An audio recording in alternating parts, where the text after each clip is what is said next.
नेता प्रतिपक्ष पूर्व मुख्यमंत्री हर बात में जो है कुछ न कुछ ढूंढने की कोशिश करते हैं। आज जो है प्रश्न यह है कि क्या बीजेपी हिमाचल के साथ खड़े हैं कि नहीं है। अगर ये हिमाचल के साथ खड़े नहीं है तो स्पष्ट शब्दों में कि इधर उधर की बातें क्यों करते हैं। जो इन्होंने जो किश्ती डुबाई है वो जो है पूर्व मुख्यमंत्री और जो नेता विपक्ष हैं आज उन्होंने डुबाई है। ये डबल इंजन की सरकार थी और जो है इन्होंने कर्ज लेकर घी पीते रहे। इन्होंने जो है एम्प्लॉयज़ का जो 10,000 का जो एरियर्स थे वो नहीं दिया। उस समय मौका था इनके पास, इनको जो है रेवेन्यू सरप्लस स्टेट बना सकते थे।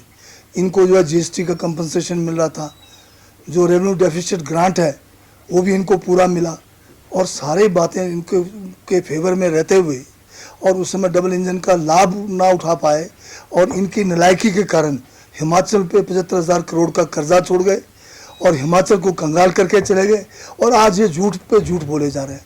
अब आज हिमाचल को आरडीजी जो है ये कोई हम खैरियत नहीं है, ये हम हमारे जो है संघीय ढांचे में हर राज्य जिसका भी डेफिसिट फाइनेंसिंग है उसका जो गैप फिल करने के लिए संविधान में प्रावधान किया है। ये कोई मोदी जी या कोई जो है नेता प्रतिपक्ष या बीजेपी के उसके ऊपर मेहरबान पे नहीं है। ये संवैधानिक एक व्यवस्था है कि हमारे जैसे स्टेट जिनका रेवेन्यू डेफिसिट होता है गैप फंडिंग के लिए ये आर्टिकल 275 बनाया, क्लियर शब्दों में कहा गया, उसमें वर्ड भी लिखा हो गया कि शाल और किस स्टेट को कितना देना है, वो भी हर स्टेट को एक जैसा देने का नहीं है। हमारी जो मौके के हिसाब से जो हमारी कमियां हैं उसको पूरा करना केंद्र की जिम्मेदारी है, क्योंकि हिमाचल प्रदेश भी केंद्र का एक अभिन्न अंग है। अगर बीजेपी वाले ये तो बताएं या तो हिमाचल जो है केंद्र का अंग नहीं है, कोई हम खैरियत नहीं मांग रहे। संवैधानिक व्यवस्था के तहत जिसके तहत हम सब एकजुट हैं उसके तहत हम मांग रहे और उसमें ये बीजेपी वाले हमारा साथ नहीं दे रहे हैं। तो ये अब शब्द अगर मैं यूज़ करूं तो फिर इनको बहुत ज़्यादा मिर्ची लग जाएगी। आप समझ गए होंगे मैं कौन सी शब्द के प्रयोग कर रहा हूँ।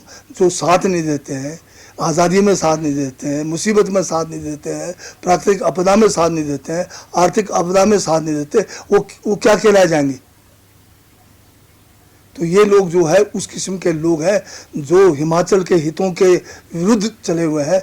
और ये कल नारे लगा रहे थे कि बेच दिया भाई, बेच दिया, हिमाचल बेच दिया। बताइए एक जगह बताइए जहां हिमाचल को हमने बेचा हो कांग्रेस की सरकार ने।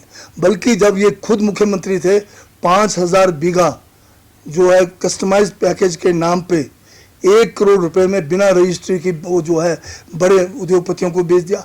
आज भी इतने साल होने के बाद वहाँ पर कोई काम नहीं हुआ। उसमें उल्टा सरकार ने पैसे लगाए सड़क निकालने के लिए, उसके अंदर जो है कंटेनर्स बनाने के लिए। तो बेचना उसे कहते हैं। ये कल नारे लगा रहे थे, नारे तो आप लगा सकते हैं, पर बताइए क्या बेचा है। मैं इनको चैलेंज के साथ कहता हूं कि मुझे एक कोई ऐसा मतलब उदाहरण दीजिए जहां पर हमने हिमाचल के हितों को बेचा है। इन्होंने तो हिमाचल के हितों को पिछली बार जब ये सरकार में थे पूरा का पूरा बेच दिया, कंगाल कर दिया हिमाचल को। 75,000 करोड़ का कर्जा छोड़ के गए। ये किस खेत के मूली है बताइए, जो अपना सारा दोष हमारे पे डाल रहे हो। सर ये भी कह रहे हैं कि हम अपने बलबूते पे जाएंगे, हमें कांग्रेस के साथ जाने की जरूरत नहीं। तो क्या आपको लगता है कि ये हमने कब कहा इनको?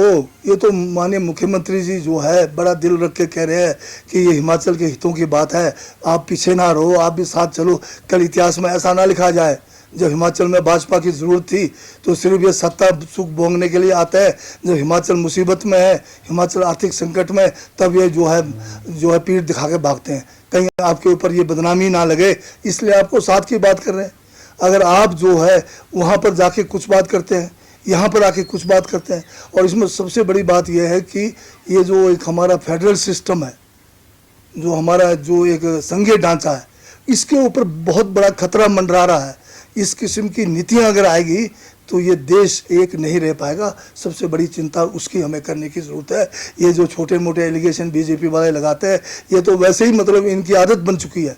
पर देश के बारे में, संघ के बारे में, हिंदुस्तान की एकता और अखंडता के बारे में बात करें। ये कोई हमारे लिए कोई अलग से हिमाचल के लिए नहीं है।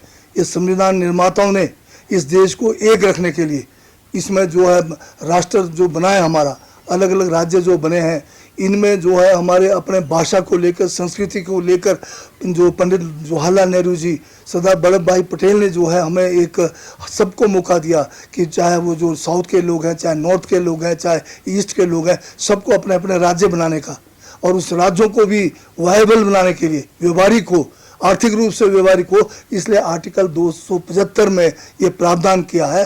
अगर केंद्र के करों को बंटवारे के बाद भी अगर उसमें कोई कमी रह जाती है तो उन स्टेट्स को जो है केंद्र सरकार जो है ग्रांट इन एड देगी, वही आरडीजी है। सर, सदन के भीतर भी ये मांग उठी है कि रिसोर्स मोबिलाइजेशन के ऊपर फोकस गवर्नमेंट को करना चाहिए, अपने खर्चे कम करने चाहिए, नए संसाधन जुटाने चाहिए, चाहे वो टेक्सटाइल इंडस्ट्री हो, टूरिज्म हो या फिर माइनिंग पॉलिसी हो। चलो, आपने आज मौका दिया है, पिछले कल की बात है, मैं देख रहा था अखबारों में छाया हुआ था कि इनकी फौज लगा दी, क्या कहते चेयरमैनों की फौज लगा दी, फलाने इनकी फौज लगा दी एडीजी की। पर मैं बता रहा हूँ इनसे, मैं ये पूछना चाहता हूँ कि कोई व्यवस्था जब बनती है, उस व्यवस्था को चलाने के लिए आपको जो है साधन चाहिए और उसमें खर्चा हो गया होगा। कितना खर्चा हो रहा है चेयरमैनों पे, कितना, वो मामूली है उसमें। यहाँ तो आप 50,000 करोड़ से ज़्यादा का हमें जो है नुकसान केंद्र के नीति के कारण करके जा रहे हो। मामूली हमारे 10-15 करोड़ के लिए आप रो रहे हो। तब तो मैं समझता हूँ कि नेता प्रतिपक्ष को, जो एक बतौर पूर्व मुख्यमंत्री बहुत बड़ा आमला साथ रखा हुआ है, 2-2, 3-3 गाड़ियाँ सरकारी रखी हुई है, नई गाड़ियाँ, फिर उनको जो है मिनिस्ट्रियल जो है रेजिडेंस मिला हुआ है, ये सारे बेकार हैं। पूर्व, आप तो पूर्व हो गए तो छोड़ दीजिए आप। अगर इतने ही आप इसकी बात करते हैं तो फिर तो आपको भी जो है उदाहरण दे दीजिए। आप पूर्व मुख्यमंत्री के रूप में आपको चुना ले, बतौर एलओपी आपको जो मिलना चाहिए, जैसे आपने हमारे एलओपी को दिया था, ना तो बंगला दिया, ना आपने गाड़ी भी ढंग की नहीं दी, तो एक गाड़ी लेके रहो आप, उदाहरण सेट करो, हम लोग भी उदाहरण सेट कर लेंगे। सर, राज्यसभा का भी चुनाव होने जा रहा है और लगातार विपक्ष भी ये कह रहा है कि अगर कांग्रेस बाहर से किसी प्रत्याशी को यहाँ नहीं लाती है तो हम अपना कैंडिडेट नहीं देंगे, अगर बाहर से कोई आता है तो कौन कह रही है? बीजेपी हमारी पार्टी के अंदर क्या करना, हम बीजेपी से पूछेंगे। आप अपनी बात करो, 5-5 गुटों में बटे हुए हैं वो, आप एक दूसरे को जो है मुंह से देखते नहीं, आप एक दूसरे को सामने बैठकर जो है एक दूसरे के सामने बैठने में कतराते हो। अगर आप यहाँ कहीं इनके जो दिल्ली से कोई आ जाए तो इनका रवैया और हो जाता है।